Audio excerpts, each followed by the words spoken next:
दूरदर्शन के चंदना प्रोग्राम में महकमा तालीमात की जानिब से हाई स्कूल तलबा के लिए रोज़ाना क्लासेस शुरू किए गए हैं, लेकिन ये क्लासेस सिर्फ़ अंग्रेज़ी कन्नड़ा मीडियम के तलबा के लिए ही चलाए जा रहे हैं। उर्दू तलबा के लिए दूरदर्शन पर क्लासेस ना चलाकर उर्दू तलबा के साथ खुली नाइंसाफ़ी की गई है।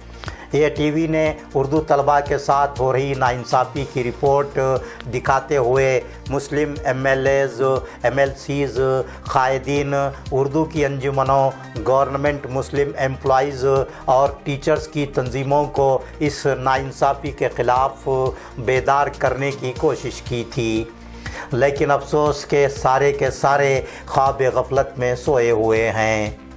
गुलबर्गा में 2 समाजी कारकुनान ने उर्दू हाई स्कूल तलबा के साथ हो रही नाइंसाफ़ी के ख़िलाफ़ आवाज़ बुलंद की है। Hyderabad Karnataka Muslim political forum Gulbarga के तर्जुमान शेख सिराज पाशा और साबिक़ कारपोरेटर अब्दुर्रहीम मुल्ला ने दूरदर्शन पर हाई स्कूल के उर्दू तलबा के लिए क्लासेस ना चलाए जाने पर पुरज़ोर एहतजाज किया है। मैं Sheikh Siraj Pasha Hyderabad Karnataka Muslim political forum के तर्जुमान की हैसियत से आपके सामने हाजिर खिदमत हूँ। नाज़रीन, आज मैं बहुत ही अहम और हसास मसले को लेकर आपके सामने पेश खिदमत हूँ। नाज़रीन, हम सब लोग जानते हैं कि कोरोना की महामारी ने सारी दुनिया की काया पलट कर रख दी है। दुनिया का हर मुल्क, समाज का हर तबका इससे मुतासिर हुआ है। ज़ाहिर है तालीम भी इससे हट कर नहीं होगी। तो तालीम पे सबसे ज़्यादा असर जो ना कोरोना महामारी का असर पड़ा है दूसरे तबके के मुकाबले में। हम जानते हैं कि दुनिया की और हमारे मुल्क की हर रियासतें अपने अपने तौर पर ज़िंदगी को पटरी पर लाने के लिए काम कर रहे हैं, इसमें कोई दो राय नहीं है। लेकिन एजुकेशन के मामले में हमारी हुकूमत ने जो काम कर रही है वो इंतहाई तशवीशनाक बात है।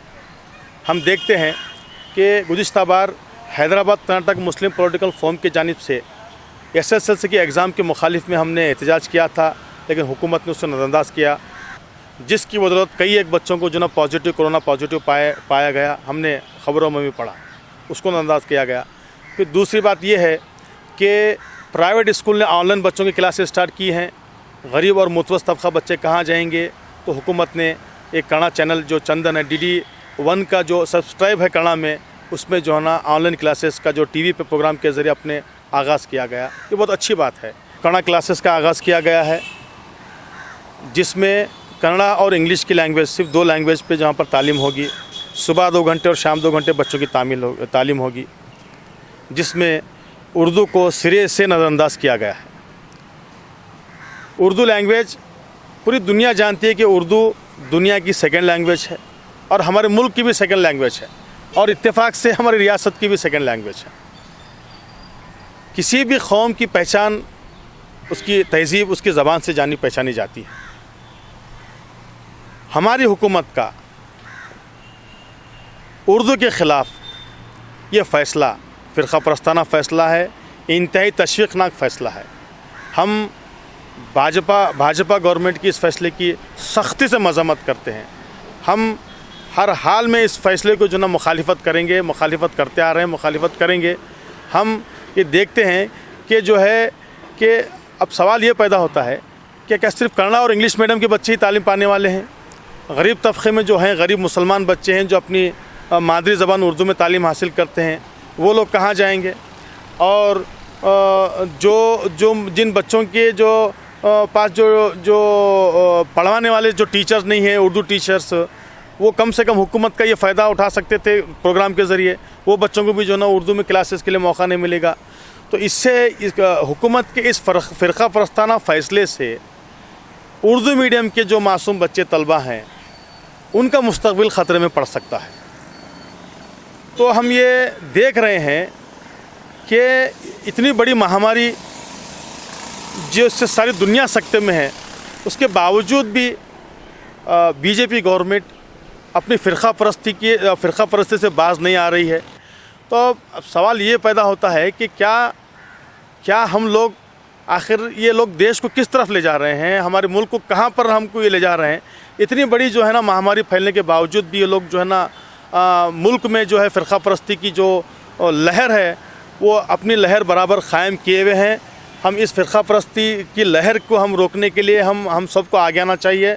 मैं उर्दू अदब के दानिश्वरों से और मुसलमान के जो संजीदा तबक़ा है उनसे मैं गुजारिश करता हूँ कि हुकूमत के इस फ़िरक़ा परस्ताना फ़ैसले के ख़िलाफ़ आवाज़ उठाएं, सामने आएँ और अपने उर्दू ज़बान और तहज़ीब को बचाने के लिए उन्हें आगे आना चाहिए। इस फ़ैसले की मज़म्मत करना चाहिए। हुकूमत से मुतालबा करना चाहिए कि जो चंदन जो प्रोग्राम चल रहा है उसमें जो ना कन्नड़ और इंग्लिश के साथ साथ उर्दू प्रोग्राम को भी शामिल किया जाए। जिस तरह से मेरा पिछला वीडियो जो ऑनलाइन क्लासेस के लिए जो था और गवर्नमेंट ने उसको बदला कर, जिस लिए मेरा मुतालबा ये था कि टैब और मोबाइल और ऑनलाइन का इंटरनेट का जो सर्विस जो है ना प्रोवाइड करने के लिए मैंने पिछली वीडियो में कहा था। तो उस तरह से गवर्नमेंट ने एक अच्छी बात ये निकाली कि जो है ना टीवी तो हर घर में होती है, तो ऑनलाइन क्लासेस की जगह जो रिकॉर्डेड है वो क्लास जो है ना दूरदर्शन पे चलाएंगे। मुझे ये नहीं मालूम कि चंदना टीवी पर जो है ना ऑनलाइन क्लासेस चल रहे हैं जो सिर्फ इंग्लिश और जो है ना कन्नड़ा के लिए जगह दी गई है। मेरा ये मुतालबा है कि जो है ना हमेशा से उर्दू के साथ नाइंसाफ़ी हुई है, जो उसको हम बर्दाश्त नहीं कर सकते, क्योंकि उर्दू मीडियम के बच्चे इस साल का अगर आप रिकॉर्ड देखेंगे तो जो है ना सबसे ज़्यादा जो है ना गुलबर्गा में लड़कियों का रिज़ल्ट आया है और काफ़ी अच्छा पढ़े हैं, और उसमें ज़्यादातर से जो है ना माइनॉरिटी के लड़कियां हैं और उर्दू मीडियम से आए हुए हैं, उनका बेहतरीन रिज़ल्ट आया। तो मैं सरकार से पूछना चाहता हूँ, अगर आप टीवी पर ये क्लासेस चालू करे हैं तो स्लॉट में उर्दू को क्यों नहीं रखा गया है? मेरा ये सवाल है मिनिस्टर ऑफ एजुकेशन से। तो मुझे ये नहीं समझ में आ रहा कि ये जो है ना सरकार को क्या माइनॉरिटी से हमेशा की तरह जो बीजेपी गवर्नमेंट है माइनॉरिटी से प्रॉब्लम है, उर्दू से प्रॉब्लम है। इन बच्चों का जो गरीब जो ज़्यादातर जो है ना माइनॉरिटी से आते हैं उर्दू मीडियम के बच्चे, इनसे इनको क्या तो प्रॉब्लम है, ये समझ में नहीं आ रहा। अब जो लोग 8वीं 9वीं और जो 10वीं क्लासेस में हैं, ये लोगों के मुस्तकबिल के बारे में गवर्नमेंट में क्या सोची है, ये मेरा सवाल है। आने वाले वक्त में जिस तरह से ये लोग इस बार रिज़ल्ट जो लाए हैं, क्या उनका रिज़ल्ट आएगा? क्या उन लोगों को भी एजुकेशन के लिए कुछ आप फैसिलिटीज़ अदा करेंगे? क्या उनके लिए जो है ना आने वाले स्लॉट में जो 10 तारीख से शुरू होने वाले उसमें उर्दू की भी सिलेबस ऐड होगा? ये मेरा सवाल है और होना भी चाहिए, क्योंकि मैं ये नहीं समझता अगर उर्दू के साथ नाइंसाफ़ी होंगे तो हम चुप बैठने वाले नहीं हैं। ये नाकाबिले बर्दाश्त है, हम बर्दाश्त नहीं करेंगे आने वाले वक्त में। और मैं इन कायदीन से, उर्दू के जो कायदीन हैं, जो कमिटीज़ हैं, जो माइनॉरिटी डिपार्टमेंट है, उनसे मुतालबा करता हूं कि इसके लिए आप आवाज़ उठाएं, ताकि उन गरीब बच्चे जो आज बेहतरीन जो कल के IAS IPS जो बनने वाले बच्चे हैं उनके साथ आप नाइंसाफ़ी कर रहे हैं। तो मैं ये लोगों से भी कहूँगा कि इस ताल्लुक़ से आवाज़ उठाएं और आने वाले स्लॉट में उर्दू को भी जगह मिले। उर्दू के लिए ये बीजेपी गवर्नमेंट हो या कोई हो, ये लोग जो है ना उर्दू को मिटाने की तरफ जा रहे हैं। इंशाअल्लाह वो नहीं मिटेगी। जब तक उर्दू है, जब तक हम हैं, जब तक हमारी तहज़ीब है, तो उर्दू चल रही है।